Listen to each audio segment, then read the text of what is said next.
Bien. Sí, profe.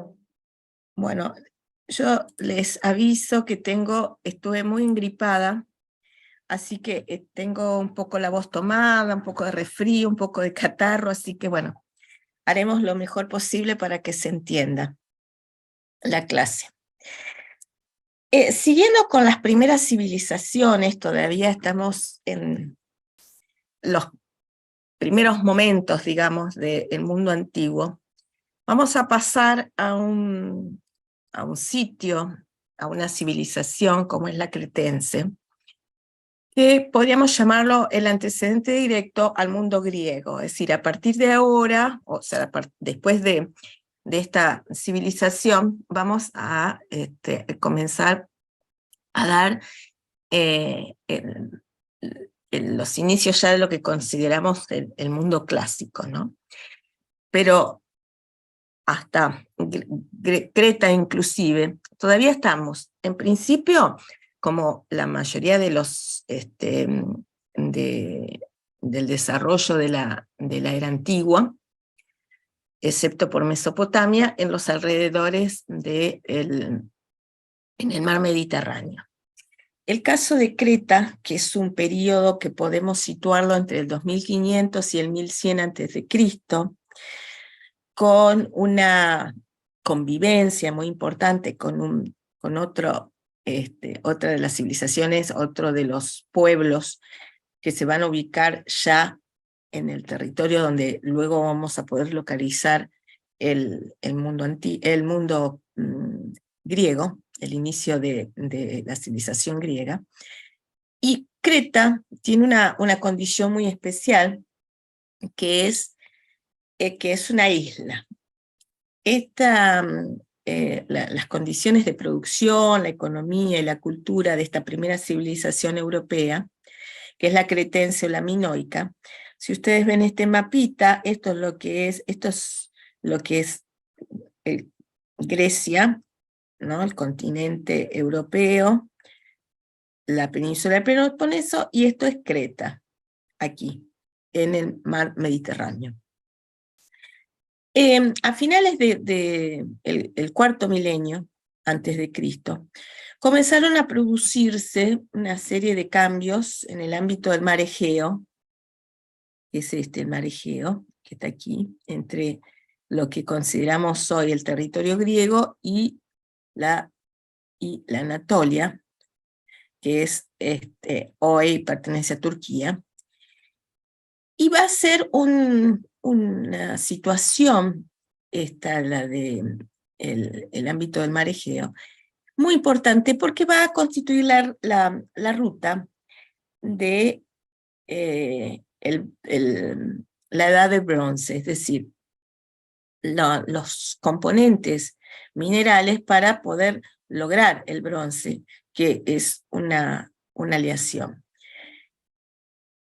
Y entonces esta cuestión de tener la condición de estos minerales hizo que sean sitios muy importantes, por un lado para la navegación también, porque se recuerdan cuando hablábamos de los fenicios y la idea de la navegación por el Mediterráneo, y que básicamente se navegaba muy cerca de las costas por falta de perdón, por falta de instrumental para la navegación por el medio del mar, eh, también para poder ir teniendo provisiones y sobre todo agua dulce, porque lógicamente en el medio del mar era imposible navegar sin la provisión de este agua. Entonces, las condiciones de la aparición de la metalurgia, del cobre, poco antes de 3000 años antes de Cristo, hizo que aparezcan estas civilizaciones, se vayan desarrollando. Eran sitios donde de algún modo el incremento demográfico, porque la necesidad de la extracción de los minerales y esta ubicación estratégica en el mar hizo que sea necesario, o resultado de ello fue los intercambios entre la isla y las civilizaciones continentales, que estaban en todas esas costas del mar Mediterráneo. Y se la puede considerar una cultura prehelénica, si nosotros tomamos como lo helénico el desarrollo de la cultura griega propiamente dicha. Entonces, estos antiguos cretenses, hay distintas hipótesis, pero las más fuertes son una que hablan de que pertenecían a una raza de navegadores provenientes de la Anatolia. La Anatolia, vieron, es esta región aquí, que es la actual Turquía, y que se instalaron allí unos 7000 años antes de Cristo, y que luego evolucionaron en asentamientos neolíticos entre las islas Cícladas. Las islas Cícladas son estas islitas que poco se ven aquí, bueno, porque el mapita, pero ustedes lo pueden buscar, que están dentro del mar Egeo. ¿Por qué? Porque estas islas Cícladas tienen muchos antecedentes, y vamos a ver hoy también, en cuanto a la producción de artística, sobre todo, bastante desarrollado, y eso nos hace ver que puede haber sido también una evolución de estos habitantes de las Cícladas hace 8000 o 9000 años antes de Cristo también, y que entonces hace que toda esta región, tanto por la navegación como por la situación específica de Creta, de ser una de la isla más grande que tiene Grecia actualmente, esa situación, digamos, estratégica, bueno, la convertía en un sitio, por lo menos de punto así como hablábamos de las factorías, la clase pasada, de los fenicios, un lugar para las provisiones. Esta ubicación y su condición y su escala hizo que se fuera convirtiendo en una potencia marina, o talasocracia. Talasocracia precisamente significa, es una potencia marina, y Creta es una isla entonces que se desarrolló de modo independiente, gobernada por un rey, al cual se lo iba a denominar Minos, así como en Egipto a los reyes se los denomina faraones. En el caso de Creta se los denomina Minos. Y esta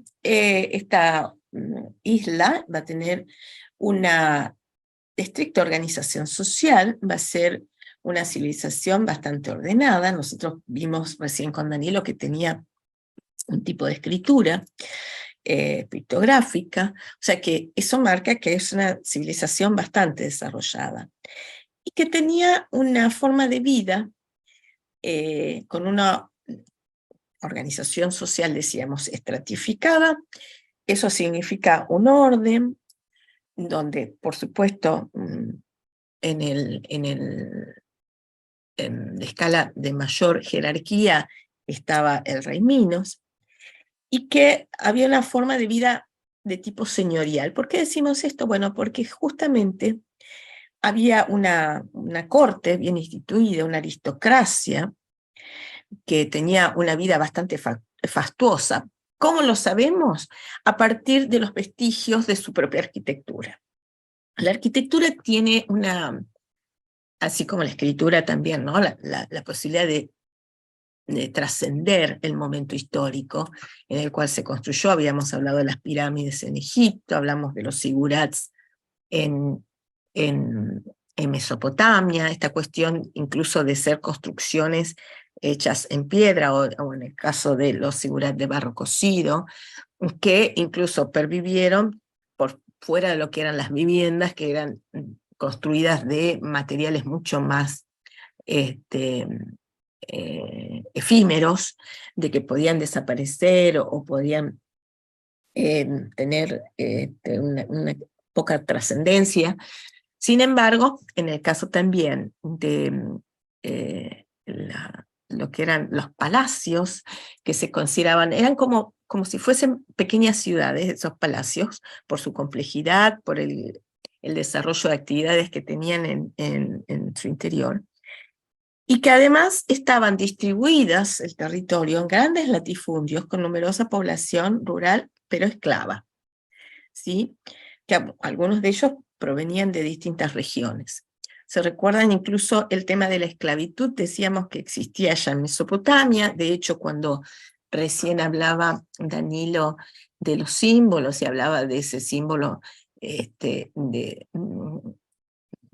la relación, ¿no?, de ese pubis con estas especies de tres montañitas pequeñas que hablaban de la mujer que provenían del otro lado de la montaña, que eran esclavas. De hecho, todos aquellos que eran capturados en las invasiones o en las guerras, se los traía al territorio, además de todos los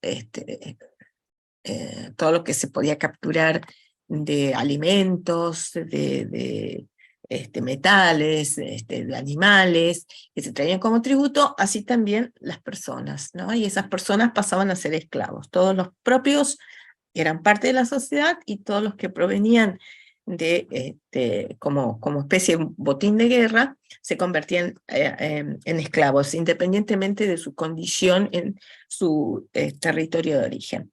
Entonces, esta estratificación, que también consideraba la esclavitud como forma de explotación de los otros individuos, que se convertían en servidumbre, generalmente, o en trabajo de la agricultura, porque, bueno, a pesar de que era la base económica, era uno de los trabajos menos considerados en cuanto a la calidad, porque todo lo que fueran oficios, y esto va a perdurar por mucho tiempo, el conocimiento de algún tipo de oficio destacaba y lo ponía en otro rango de la estratificación social. Por eso yo siempre les digo, el conocimiento es lo que distingue, da poder, desde siempre en la historia. El conocimiento de algún oficio incluso iba a determinar un rango social importante.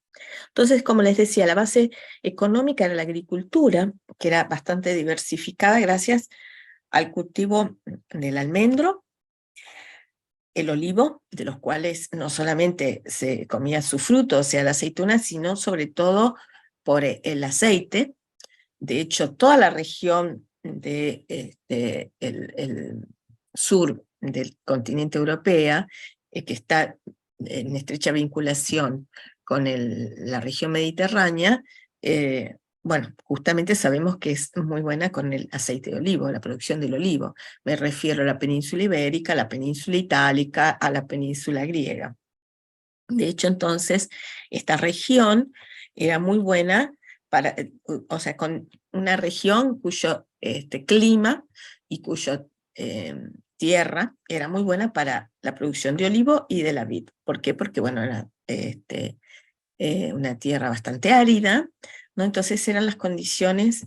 Fíjense que nosotros tenemos ese tipo de tierra en la región de Cuyo, ¿no? Mendoza, San Juan y parte de San Luis. Entonces, este rol protagónico que tenía Creta dentro del mundo antiguo, porque lógicamente como punto también estratégico dentro del mar Mediterráneo y todos aquellos que navegaban en el mar Mediterráneo, va a ser un punto estratégico sobre todo para la comercialización y para la obtención, para la venta de estos productos hacia otros territorios que por supuesto no tenían ni vid ni olivo. También en el territorio cretense vamos a ver que la figura femenina va a tener también un rol protagónico. Va a tener un rol protagónico en varios sentidos, no solamente, por ejemplo, como las sacerdotisas, que sí tenían Mesopotamia, no solamente como dentro del grupo familiar, como tenía en Egipto, que también participaban de la producción, y aquí también la mujer estaba encargada de los cultivos y la cría de animales.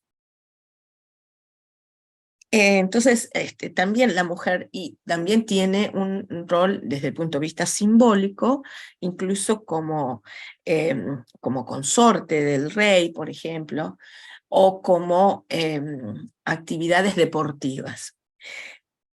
Y otro de los, de ese estrato social, de los distintos estratos sociales, hablamos entonces de una jerarquía que tenía la aristocracia, que eran grandes latifundios, es decir, grandes territorios de explotación agrícola. También había artesanos, artistas, escribientes o escribas, y los comerciantes, que los comerciantes eran aquellos que también no solo comerciaban dentro de la isla, sino que tenían la posibilidad de vincularse con el exterior, o sea, con otros territorios, con otras civilizaciones. De hecho que el comercio y la artesanía también estaban un poco más desarrollados, aunque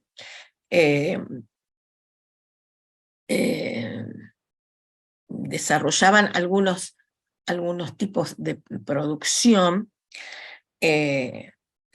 vinculados con los metales preciosos o con el, el intercambio, digamos, de estos metales que decíamos que poseía, ¿no?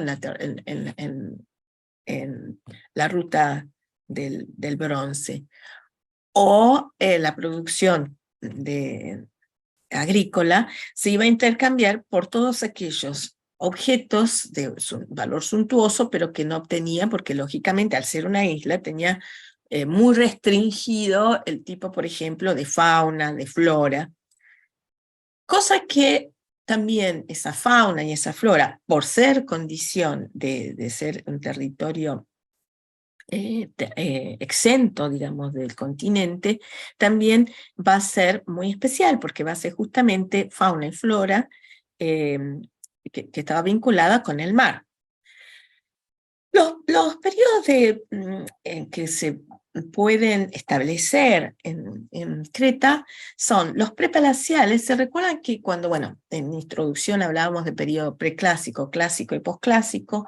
La semana pasada cuando vimos Egipto también hablamos de periodos intermedios, que son de cambio de paradigma, y entonces son periodos que no son totalmente definidos.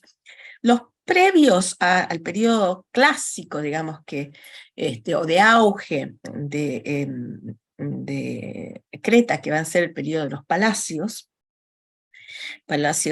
1, 2 y 3, va a ser el prepalacial, donde es la configuración o la creación o el surgimiento del periodo cretense antiguo, que es el mundo neolítico, básicamente, que oscila entre el 2500 y el 2000 a.C. Luego vamos a ver de los grandes palacios, en donde Festos, que era aquel palacio en donde se encontró este disco de Festos, que acabamos de ver con el profesor Zunzunegui, o Noxos. Noxos o Festos lo van a poder encontrar escrito Festos con PH o con F, Noxos también con C o con K, iniciando. Lo importante, bueno, es que podamos entender que estos eran dos de los grandes palacios cretenses que van a surgir más o menos entre el año 2000 y va a llegar hasta el año 1400 a.C. 1400, que va a ser un momento muy importante porque va a convivir, ¿no? Sobre todo a partir de 1400, con otro de los momentos que nosotros vamos a ver, que es Micenas, que no creo que lo vemos hoy, creo que lo vamos a ver la semana que viene, pero bueno, que ya es el periodo post-palacios, es decir, ya de decadencia. Este periodo final o minoico tardío se va a dar entre 1400 a 1100 a.C. y luego va a ser absorbido por lo que nosotros conocemos por el mundo griego. Entonces, algunos historiadores van a considerar la civilización cretense como la primer civilización europea. Ahí dice europes, ahí está mal tipiado, es europea, ¿no? Y otros van a considerarlos como el inicio de la civilización griega. De hecho, podemos considerarlas ambas, depende desde qué lugar lo vemos y por qué. Si lo vemos desde el punto de vista político, si lo vemos desde el punto de vista artístico, si lo vemos considerando también en los propios relatos de la literatura griega, etc.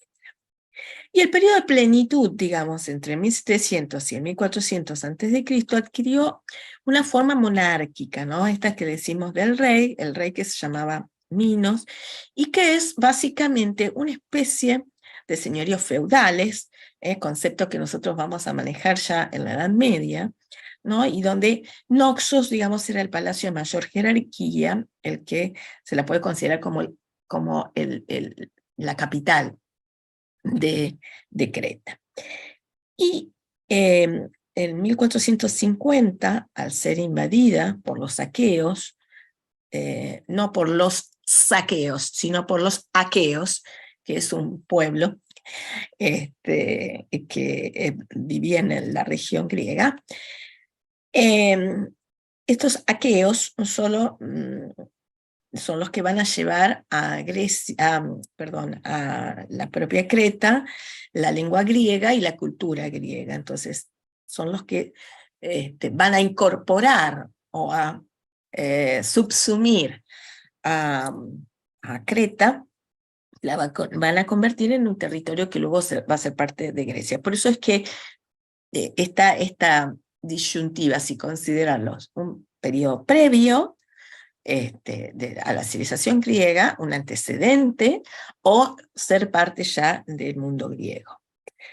De hecho que, bueno, este es el mapa de Creta específicamente, aquí es donde la podemos ver vinculado tanto con el territorio griego como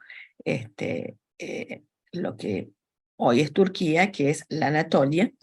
Anatolia que va a ser también parte del mundo griego, va a tener una relevancia muy importante desde el punto de vista territorial, desde el punto de vista del desarrollo de la filosofía, de la arquitectura, del urbanismo, en fin, por los sitios que se habían ubicado allí, que es lo que llamábamos, lo que podemos llamar la Jonia. Esta primera civilización europea, la cretense, hay una variedad de comunidades urbanas aquí, ¿no? en el sitio, que van a ser Noxos, que va a estar más vinculadas hacia el norte con el mar de Creta, y a su vez con el mar Egeo, más hacia el norte, y en el sur Festos, que va a estar vinculada con el mar Mediterráneo. Hay otros sitios muy importantes que tienen que ver con Gurnia, por ejemplo, que era una ciudad industrial, una ciudad que producía sobre todo alfarería, un desarrollo muy importante de la alfarería, que ustedes dirán, bueno, pero ¿a quién le importa la alfarería? No, para aquellos tiempos era muy importante porque todo soporte, todo elemento que servía para el guardado de cereales, de aceites, de vino, era muy importante. Entonces la Gurnia era una de estas ciudades productivas, industriales, y Festos, por su ubicación, digamos, en el sur, sobre el Mediterráneo, iba a tener un lugar muy estratégico como un lugar o una villa de mercado, o sea, con un puerto importante para el intercambio de todos aquellos que navegaban por el Mediterráneo. Noxos está aquí. Entonces, lo importante es entender cómo era esta sociedad. Una civilización bastante evolucionada, donde había un arte vinculado básicamente a un pensamiento religioso, al concepto de mito. Aquí es muy claro la noción o el concepto de mito que ustedes dieron el año pasado, ¿no? El mito como aquel instancia previa a la aparición de la filosofía, sí a esta idea de creencias que, bueno, de algún modo intentaban muchas veces justificar o explicar al mundo. Entonces, las ceremonias religiosas, el mito, tiene una fuerte importancia, hay un desarrollo muy importante de la mitología, y que es la base de la mitología griega, y una serie de ceremonias, actividades ceremoniales muy fuertes, que todas se desarrollaban básicamente en el mismo espacio físico que va a ser los palacios, van a ser los palacios. 2000 años antes de Cristo crece la población y aparece la metalurgia, decíamos, ¿no? Eh, desarrollo minero es lo que le va a permitir contactarse con el resto de los pueblos de la antigüedad, tener un desarrollo económico que va a ser usado también a partir el uso de otros materiales que van a ser, por ejemplo, para la construcción de los palacios, que va a ser la arcilla y la piedra. La arcilla configurada como ladrillos, ¿no? Como bloques cocidos al sol en principio, luego, mucho más tardíamente, en hornos, que va a configurar la materia prima para la construcción de estos palacios. Y la sociedad era una sociedad bastante civilizada, o sea, bastante avanzada. Era una sociedad pacífica. ¿Por qué? Porque todos necesitaban de Creta por varios motivos, ¿no? Para poder ser punto decíamos, de apoyo, para la provisión para los navegantes, para el desarrollo económico de la agricultura, en fin. Entonces, no tenía ejército ni tampoco tenía murallas. ¿Por qué no tenía murallas? Bueno, una de las cuestiones era su situación privilegiada. Los palacios estaban ubicados en las costas, pero esas costas tenían eran quiebres abruptos, ¿no? Una especie de acantilados. Entonces, esta diferencia de nivel le permitía percibir con antelación quienes se acercaban y tener una vista, digamos, privilegiada, porque estaban construidos sobre lugares elevados, ¿no? Esas costas entonces no eran costas de playa. En realidad Grecia tiene muy pocas costas de playa. Uno piensa en la playa griega, no. Directamente hay muy poca costa de piedra y generalmente los quiebres son abruptos. Entonces están construidos sobre colinas o lugares bastante elevados que le permitían ser, por un lado, como una propuesta defensiva, por eso no necesitaban, cosas que en Mesopotamia necesitaban por la llanura. No había tampoco murallas en Egipto, porque tenía una muralla natural que era los desiertos, ¿no? ¿Están ahí? Sí, profe. Sí, Sí. Bueno, ¿esto de qué va? Va un poco de lo que hablábamos la semana pasada, ¿no? La importancia de entender la diferencia de estos distintos territorios, porque va a ser la condición de cada una de estas civilizaciones. ¿Por qué en Mesopotamia necesitaban murallas y necesitaban ejércitos, y el arte estaba vinculado con el ejército, y estaban permanentemente sustituyéndose los sumerios, eran atacados por los acadios, por los...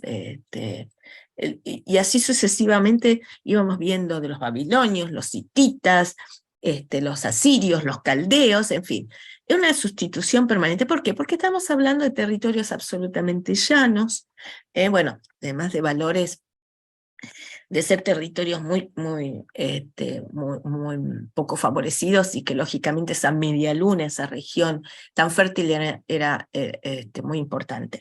Egipto tenía sus otras condiciones por las cuales también su sociedad se desarrolló de un modo y no de otro, lo mismo que su escritura. Y ahora vamos a ver esta situación, ¿no? Bueno, pasamos por Fenicia y hablábamos de la necesidad de incluso crear ese alfabeto, que aunque, como decía Danilo, no era el primero, pero sí esa condición de navegantes y de tener que comerciar con pueblos de otras lenguas, encontraron que la mejor forma de encontrar ese modo de comunicación era a través del sonido, ¿no? Y el sonido determinaba un alfabeto. Entonces, aquí la sociedad estaba protegida por esas condiciones naturales de estar en el medio del mar, y solo se podía llegar por mar. Entonces, a partir de allí, si estaban sobrelevados y podían tener buenas visuales, podían prevenir si alguien venía a invadirlos. Entonces, la construcción de colinas o lugares elevados, los edificios tenían en su interior tenían la capacidad de ser, además del granero o el depósito, como era el sigurat, de tener un espacio para el templo, y eran una especie de grandes villas reales, ¿no? Por supuesto, los esclavos, salvo que sirvieran a esa aristocracia, se dedicaban a la explotación del campo, y entonces estas condiciones también hacían que los habitantes de esta sociedad cretense tenían un grado de desarrollo más jerárquico, digamos, que el resto de las otras civilizaciones. Estos centros comerciales, de mercado, de producto de campo, también había en los que eran las ciudades puertos, como el caso de Festos, también en los interiores de estos palacios se iba a comercializar.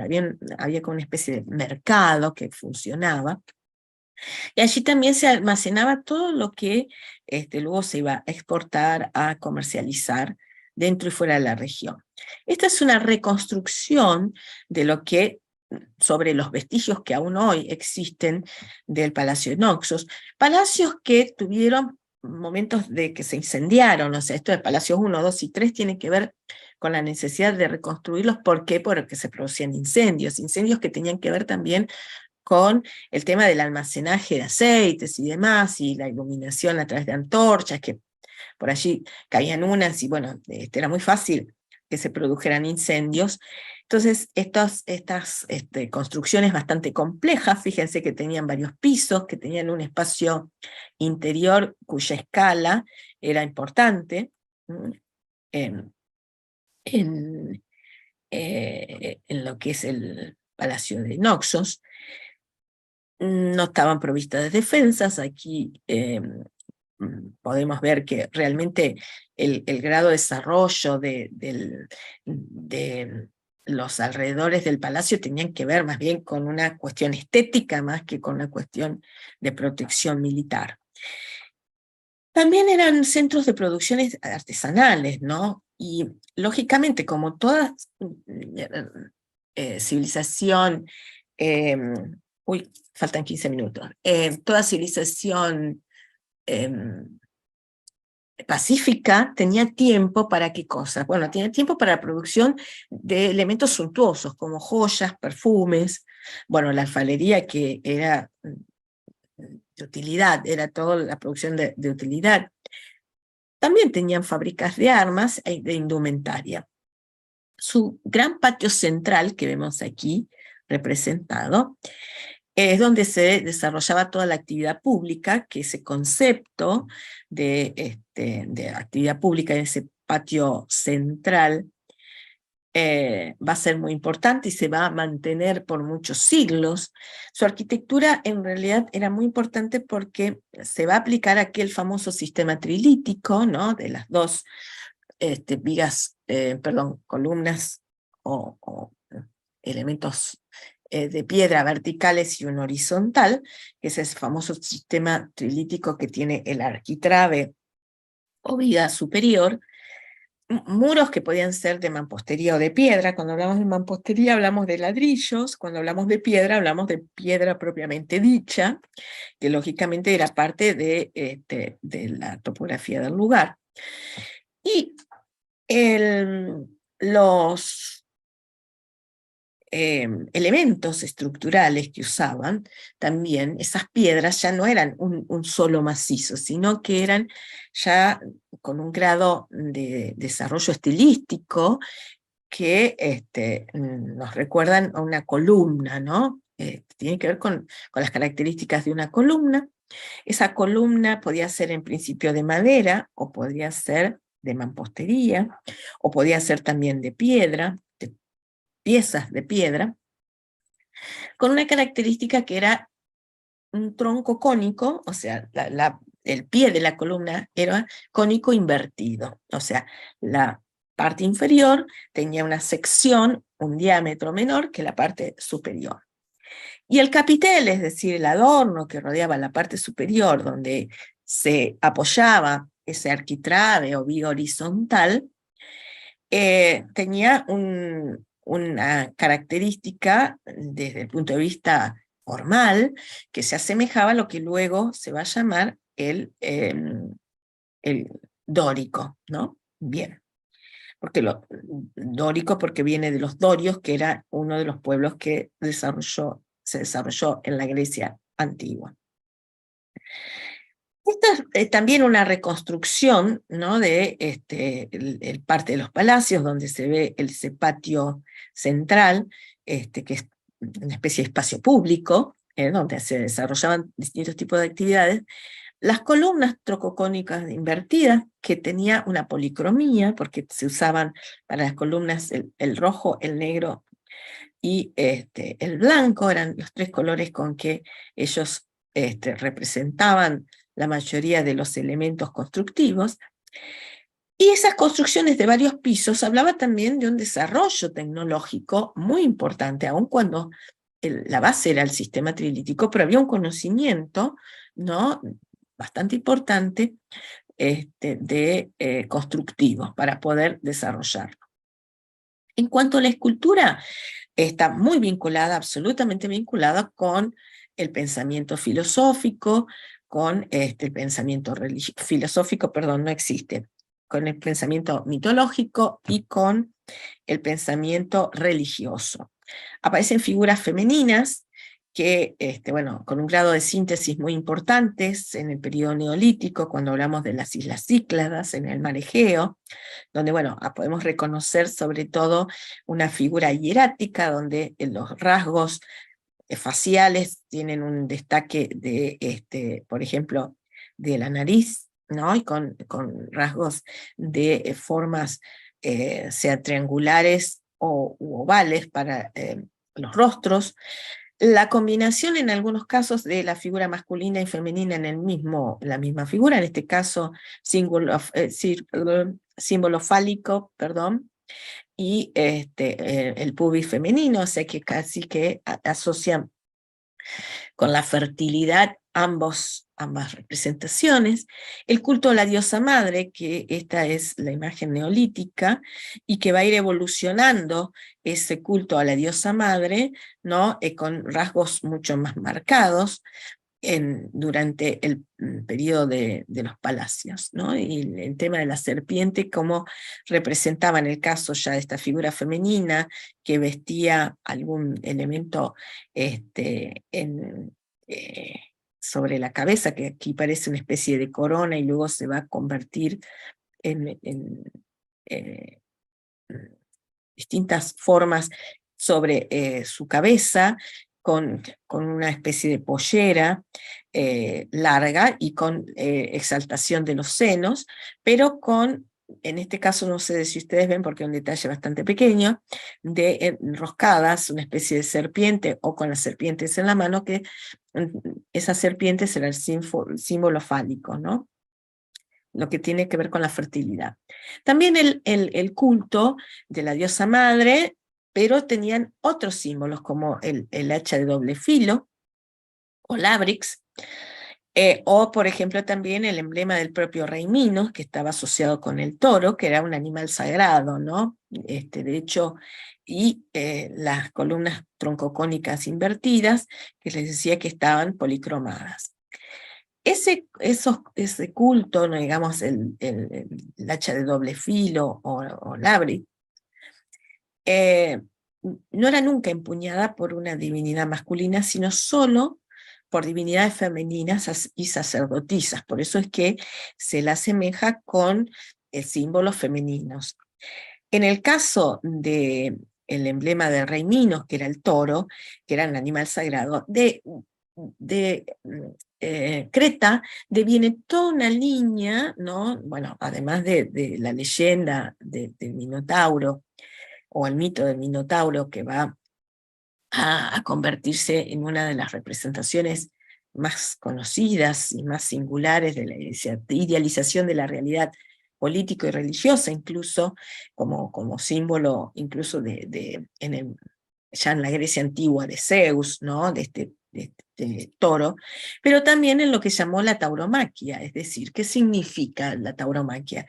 Todos tipos de celebraciones que tienen que ver con con este animal. De hecho, todavía hoy muy discutido, por supuesto, porque la realidad es otra, el paradigma es otro, las famosas corridas de toro en la península ibérica, que luego se traslada incluso a América, que nosotros no tenemos, pero sí todavía algunos países como México suelen tener esta cuestión de las corridas de toro. Ese labris minoico del doble hacha se usaba para símbolos ceremoniales, y la columna de fuste tronco cónico invertido, ¿no? Cuya parte inferior, decíamos, era de un diámetro inferior, estaba generalmente no solo siendo utilizada para una cuestión estructural, sino también simbólica. Y había esto dentro de la tauromaquia, ¿no? Estas celebraciones religiosas, míticas, estaban vinculadas con el salto del toro, que era una especie de acrobacia bastante, bueno, riesgosa, porque comprendía, aquí se ven los distintos momentos, ¿no?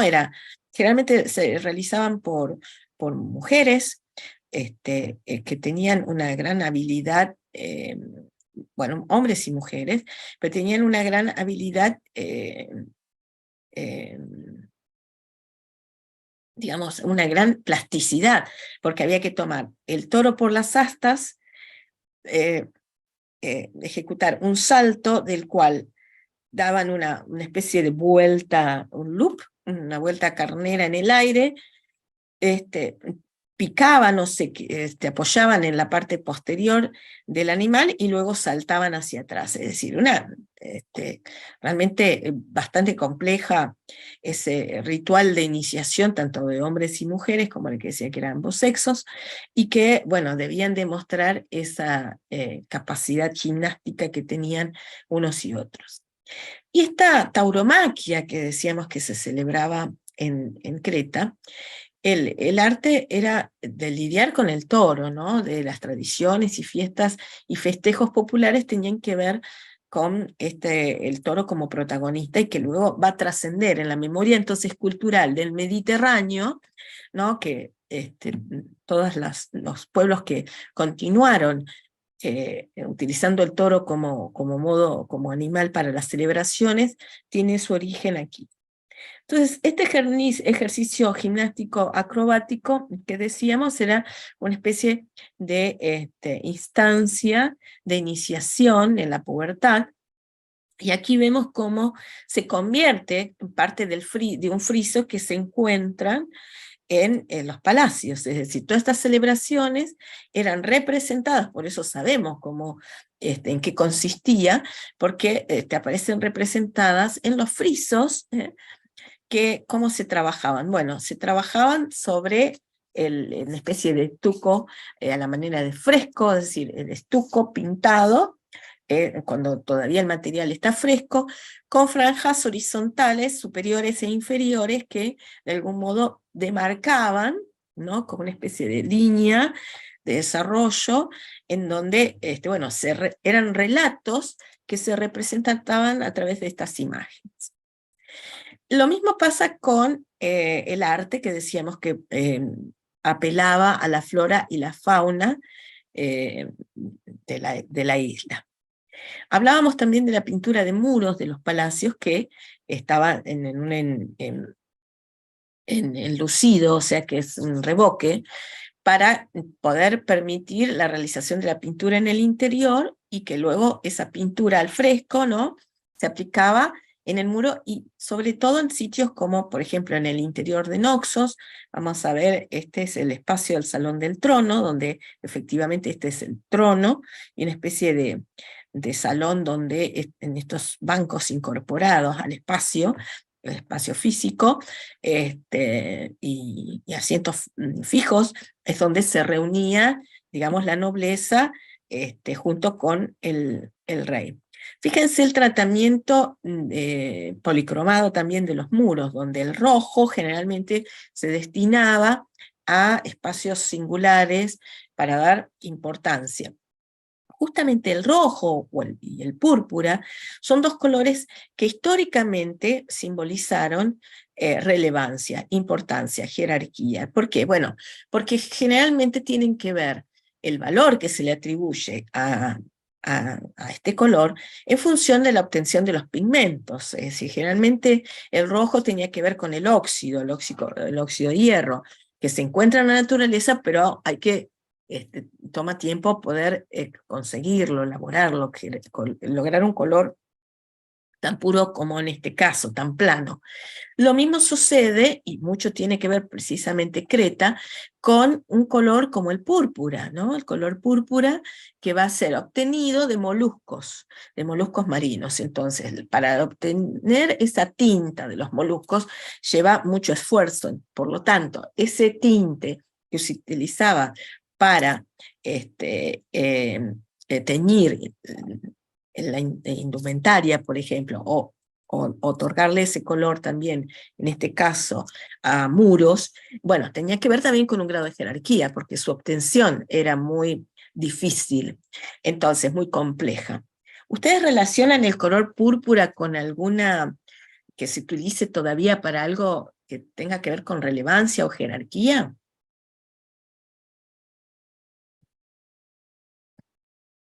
En las iglesias, ¿La? ¿Cómo? en las iglesias puede ser lo que ¿Quiénes usan usan en las iglesias? los sacerdotes. No, los sacerdotes no. ¿Quiénes lo usan?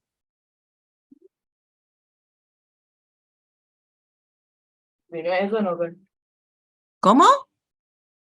no sé, en el altar también lo ponen, pero yo lo relaciono con eso porque es donde más lo vi. Pero no los sacerdotes. ¿Quiénes? ¿Los obispos?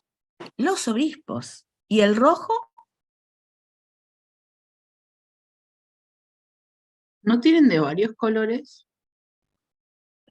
Es que los distintos colores que usan significa la jerarquía dentro de la iglesia. El verde lo usan los sacerdotes. Los obispos usan púrpura y el rojo los cardenales. ¿No vieron un Código Da Vinci ustedes? La película. Cuando aparece... Bueno, hay que ver películas. Hay que ver películas. Pensé que lo podían haber visto porque, bueno, son muy conocidas. Tiene que ver con eso, o sea que la iglesia todavía hoy perdura esta idea de la jerarquía a través del uso del color. Yo sé que son las 11, el que se quiera ir se puede ir, pero yo quiero terminar la clase que falta poquito.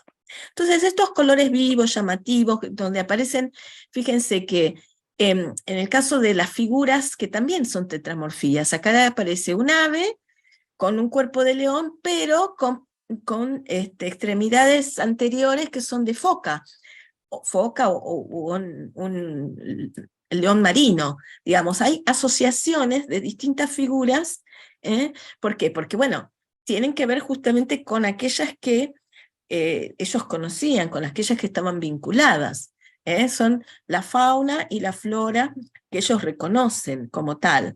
Y bueno, aquí trabajadas con paños horizontales que marcan, este es el espacio del trono, en donde aparece invertido el color también de las columnas, en vez de ser rojas pasan a ser negras, porque es el salón del trono y ya el trono está pintado todo rojo. El rojo aquí significa la jerarquía del rey, ¿no? Y pero esa pintura todavía es bidimensional, todavía no hay ningún grado de profundidad, es bastante sintética, sobre todo fíjense lo que son estas fitoformas, ¿no? Las plantas estas muy elementales. Entonces, figuras zoomórficas de la fauna marina y fitomórficas. Y también este arte de las primeras civilizaciones, como en este caso la minoica, aparece, por ejemplo, en muros como el salón de la sala de baños de la reina, donde aparecen, lógicamente, como era de baños, aparecen peces, aparecen delfines, ¿no? Muy claramente, o sea que sabían perfectamente representar estos animales, los rasgos, el color, digamos, es un color celestoso, pero en realidad, bueno, los delfines saben que es un color medio grisáceo, y aparecen figuras humanas muy bien desarrolladas, donde también hay rasgos parecidos a los egipcios, aunque con mayor grado de plasticidad, en donde, bueno, el rostro de perfil y las extremidades inferiores de perfil y superiores para destacar la mejor forma de poder entender y representar lógicamente lo que son las piernas, pero el tronco también, al igual que en Egipto, de frente, ¿no? Para poder distinguir si es una figura masculina o femenina. Rasgos del príncipe es una figura muy destacada, donde se diferencia, por ejemplo, de estos coperos que le llaman, que son sirvientes que están justamente llevando, bueno, jarras de vino, alimentos para alguna celebración. Fíjense que incluso el color de unos y otros, ¿no? El príncipe con una tez mucho más blanca, en el caso de los coperos más oscura, a la manera también del mundo egipcio, y las figuras femeninas, ¿no? Con rasgos muy delicados, en color blanca representadas, fíjense, tanto los hombres con cabello largo, las mujeres con cabello largo, pero todos elementos sobre sus cabelleras que eran generalmente hechos de oro, que eran decorativas.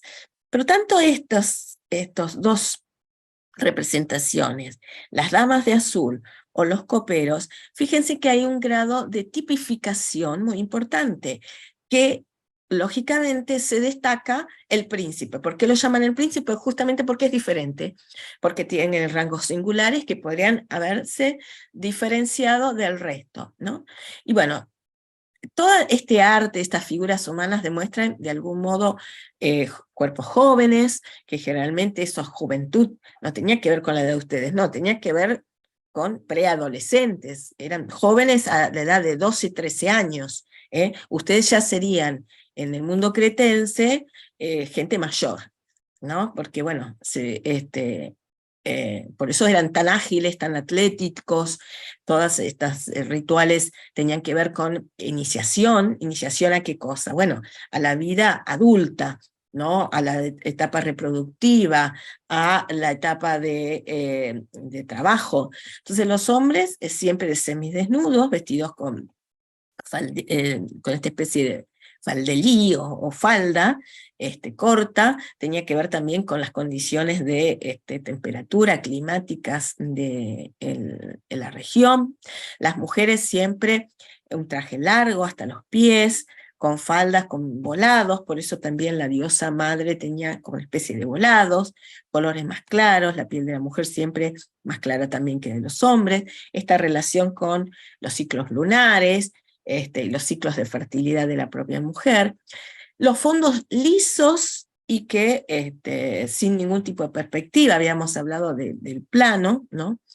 Y los temas cotidianos aparecen también el paisaje, animales reales, como estos grifos que vimos recién en el espacio ahí del Salón del Trono, gustos por formas ondulantes, por ejemplo las cabelleras, o por ejemplo los lirios, que estos son, por eso se llama el príncipe de los lirios, porque estas son esas plantas, esas flores tan sutiles, tan maravillosas como son los lirios, y que aparecen también bueno, ataviados o acompañando con el uso del color. Los lirios tienen ese color liláceo, celestoso, ¿no? Bueno, entonces toda es una pintura muy elegante que va a diferenciarse de lo que es la alfarería que también tiene un grado de desarrollo muy importante, sea artístico, porque estos vasos son de distintos periodos, y vamos a ver que también aparece la fauna marina, acá por ejemplo muy bien representado un pulpo, o por ejemplo hay también figuras bastante abstractas, como esto que parece un girasol, una abstracción, dependían también de las características y para lo que servían. Esto, por ejemplo, es una especie de jarra. Es distintos tipos de contenedores, como estos otros que en realidad eran mucho más funcionales, porque bueno, no tenían este grado de decoración, pero bueno, tienen que ver también con distintos periodos, ¿no? El periodo más antiguo, la primera, el minoico tardío, con un grado de desarrollo más importante, ya 1500 años antes de Cristo, y todo lo que es pitoi, o pitoi con esta serie de ánforas de almacenamientos en Noxos que se supone que eran mucho más funcionales, ¿no? Dibujos de espirales, el espiral es un símbolo que lo vamos a retomar la semana que viene cuando hablemos ya de Grecia, la importancia del espiral como un concepto que de hecho el círculo o el disco de Festos tiene esta cuestión del espiral como un desarrollo de la escritura, ¿no? Esta escritura pictográfica. Estas decoraciones entonces en ánforas, tinajas, todo tipo de almacenamiento tenían, sobre todo este pitoi o medallón que distingue de aquellos que eran más artísticos para el uso, qué sé yo, dentro del palacio para las distintas celebraciones o dibujos pintados. Y esto es lo que hablaba yo recién del el círculo de Festos, o el disco de Festos, que es un desarrollo espiralado, que es lo que vamos a ver la semana que viene, qué es lo que significa. Voy a dejar de compartir hasta que me llegó también mi voz. ¿Alguna pregunta? Perdonen, la tos. Yo una cortita, Sí, que es para asegurarme más que nada, si todos estos últimos temas que nos estuvieron dando, por ejemplo, lo de esta clase y la clase anterior, todo está dentro de los textos de la antigüedad, la primera parte, ¿no? Porque yo la clase pasada había empezado a leer uno que resultó que le iban a dar esta y fue como, perdí como, si bien me adelanté, fue como que en el momento los textos que estaban hablando en la clase pasada medio me había perdido. Todo espérame. eso se ¿De qué me encuentra estás en hablando? ¿De qué me estás de, hablando? de ¿De la la bibliografía. bibliografía? ¿Me estás hablando de los ebooks? No, la bibliografía, los textos, que está dividido en el aula como antigüedad, que está en primera parte, segunda, tercera y cuarta. O sea, estas últimas dos clases están en la primera parte de antigüedad. Supongo que sí. No sé cómo lo dividió Analía cuando lo subió, porque me tendría que fijar en este momento, no lo recuerdo exactamente. Pero vos tenés que entrar y verificar, escúchame, a ver, tenés los ebooks, tenés las clases, con fijarte y ya está. Es decir, no es mucha historia esa. Bueno, bueno, era eso. A ver, la facultad es autogestión, gente. O sea, nosotros le subimos todo, ustedes vayan viendo, vayan leyendo de acuerdo a sus necesidades, a sus gustos, a sus posibilidades, a sus tiempos. ¿Eh? Es decir, es autogestión esto. Cada uno ya, nosotros, no es el secundario que cada uno le dice la página de la 10 a la 20, y ustedes le